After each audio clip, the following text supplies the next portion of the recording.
د الحدید مبارکه سوره چې د قرآن عظیم الشان و 50مه سوره ده په مدینه منورې کې را نازله شوې ده.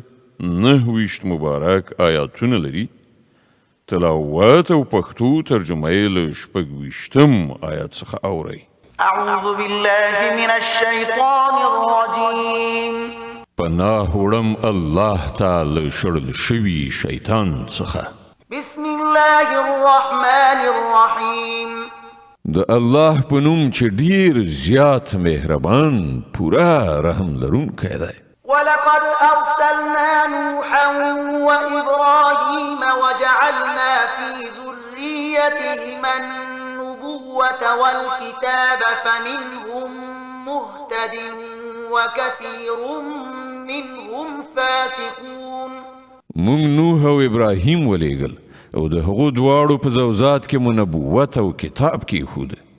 بیا د هغو له اولادې نه چا هدایت غوره کړ او زیاتره فاسقان شول. ثم قفينا على آثارهم برسلنا وقفينا بعيسى ابن مريم وآتيناه الإنجيل وجعلنا في قلوب الذين اتبعوه رأفة ورحمة ورهبانية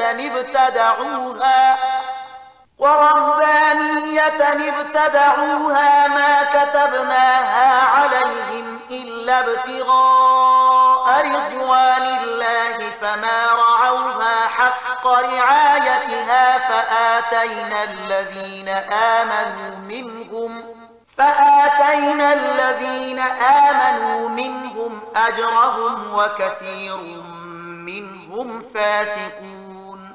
له هغو نه وروسته موږ پرلپسې خپل پیغمبران ولیږل او له هغو ټولو وروسته مو عیسی د مریم زوی ولیږه او هغه ته موږ انجیل ورکړ او کوم کسانو چې د هغه پیروي غوره کړه د هغو په زړونو کې موږ خواخوږي او رحم واچو او رهبانیت هغوی په خپله رامنځته کړ.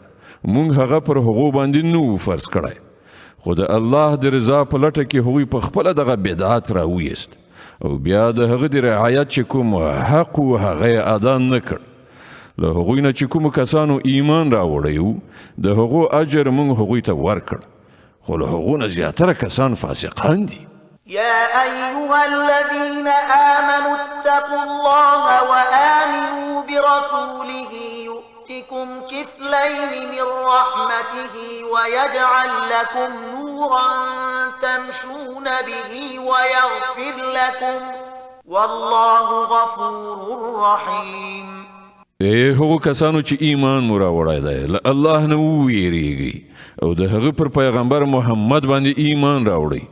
الله به تاسې ته د خپل رحمت 2 چنده برخه درکړي او تاسې ته به هغه نور په برخه کړي چې د هغه په رڼا کې به تاسې ځئ او ستاسې ګناه به در وبخي.